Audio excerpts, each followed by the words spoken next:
It's not just the Formula One teams bringing upgrades to the race this weekend. The rule makers hope they're going to spice up the action, but I'm not so sure. Let's get all the details from our man on the ground who's just touched down, Jon Noble in Azerbaijan. So the big news yesterday was the sprint race weekend format changes. John, what does the weekend look like now? So it's been agreed now, the Commission, that the sprint race rules are changing from the Baku weekend. What it effectively makes is Saturday a standalone sprint now. So the grid position is no longer decided by Saturday. We've got a day of 3 days of excitement, individual excitement now on the Grand Prix weekend. Friday, qualifying for the main Grand Prix on Sunday.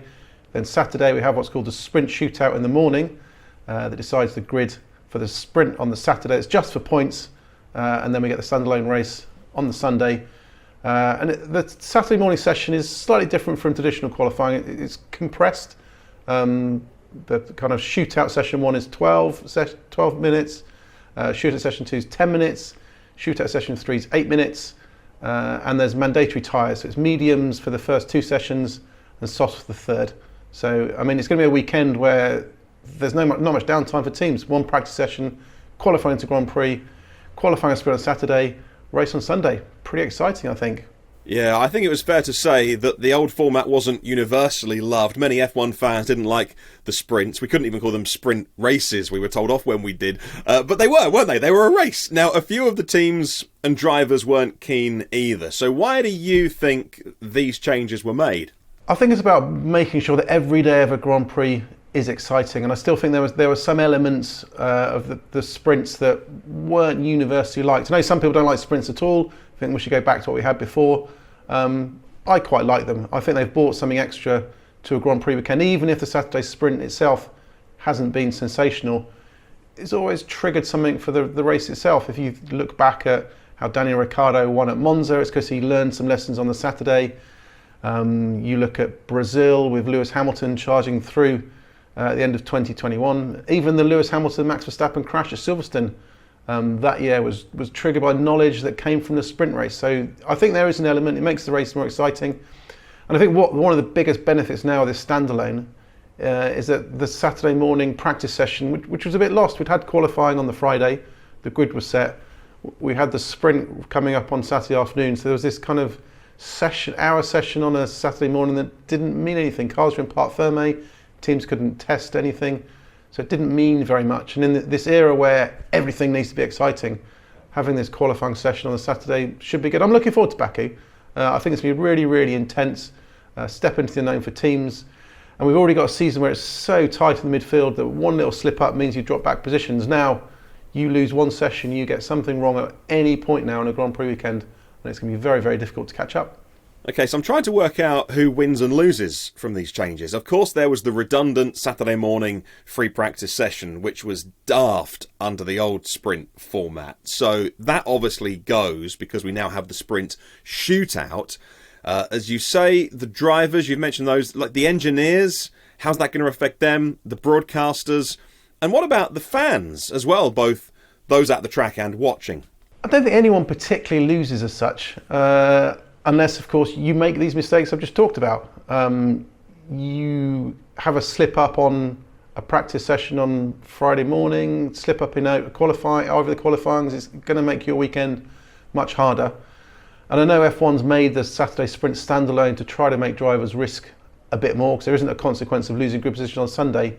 But I still think there will be an element of drivers being a little bit more cautious on Saturday, because you wreck your car on Saturday, may not be enough spare parts for Sunday. You could still be compromised going into the main race. So I think there will still be a bit of caution, so to speak, from the drivers. I think for fans, it should be exciting. There's now a reason to tune in for every single session. You can't miss Friday qualifying, you can't miss Saturday qualifying, you can't miss Saturday sprint, you can't miss the race on Sunday. So I think it's a win. I think maybe the people who have to work a bit harder are the engineers, the mechanics, because it's going to be relentless. It's going to be absolutely fraught throughout, and you can't afford mess ups. We see endless times on Grand Prix weekends where cars are stuck in the garages for 20 minutes, 30 minutes in practice. Some things haven't worked, something's not quite gone right. You can't do that now. You do that now, you're going to end up being at the back for a sprint.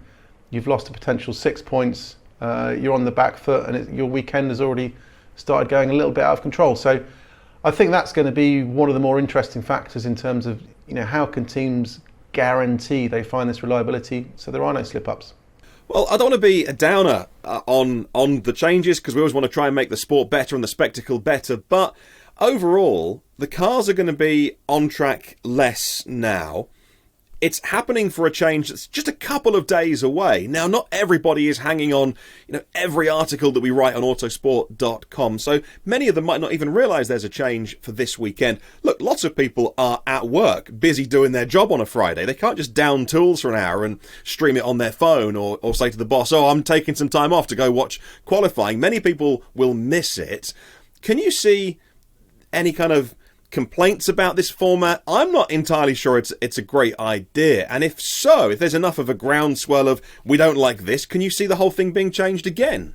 Yeah, in theory there are less laps, but I think there's more sessions that mean something for people, because 2 qualifying sessions and the sprint practice, the super hardcore fans would obsess over it. Perhaps not everyone was tuning in, but now you want to see what happens on Saturday morning in the sprint shootout. That then triggers the Saturday sprint. So I think that will be interesting.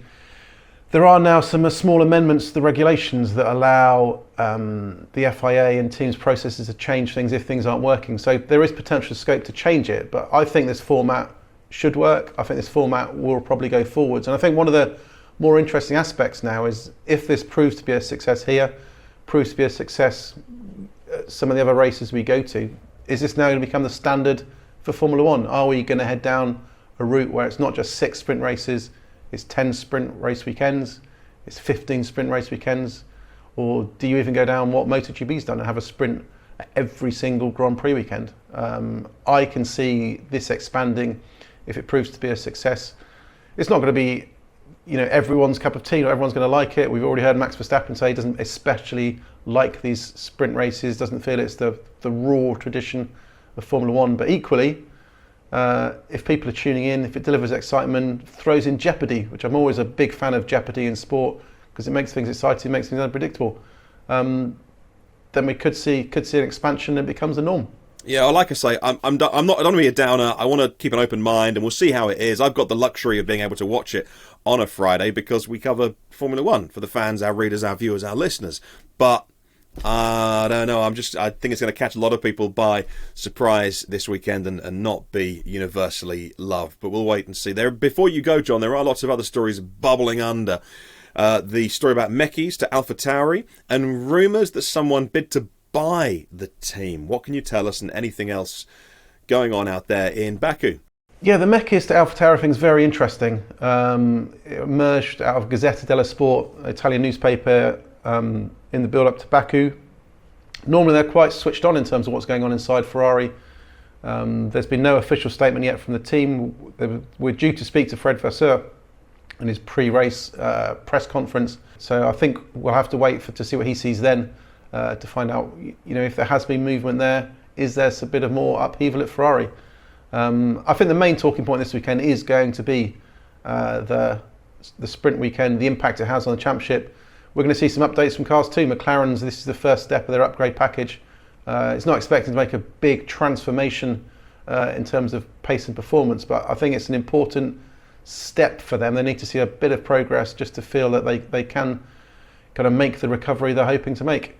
And obviously James Allison, it's going to be his first race as technical director since that little swap he's had with Mike Elliott. I think he's been very hard at work at Brackley, getting to grips with this car, getting an understanding of what the team needs, getting an understanding of what the car wants, what the drivers want. And I think it'll be very interesting to see what the reaction of, especially Lewis Hamilton is, because he's not been especially happy with this car. There are elements he doesn't like. George Russell just seems a bit more comfortable with it. So I'm interested in which direction now this car's going. Are we going to see some changes? Is it going to kind of change development, setup approaches to maybe unleash a little bit more performance? Okay, all right. Well, I still don't know what to make of all the rule changes this weekend.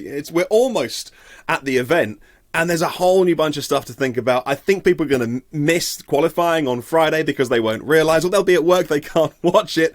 What is going on in Formula One? You thought going racing on a Saturday night in Las Vegas was going to be a bit of a change up to the usual weekend format. I think this is going to be, well, look, let's just wait and see. I don't want to be negative, but I'm just not so sure this was the best way to do it. Let me know what you think in the comments below. Am I right? Am I wrong? I don't mind being wrong.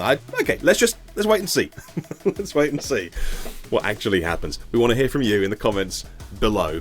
Leave us your thoughts, and we read all of them, and we love to see what's on your mind. Make sure you subscribe to the channel to get more videos like it. If you like this one, give us a thumbs up, and we will make more of these kind of videos. We'll catch you on the next one.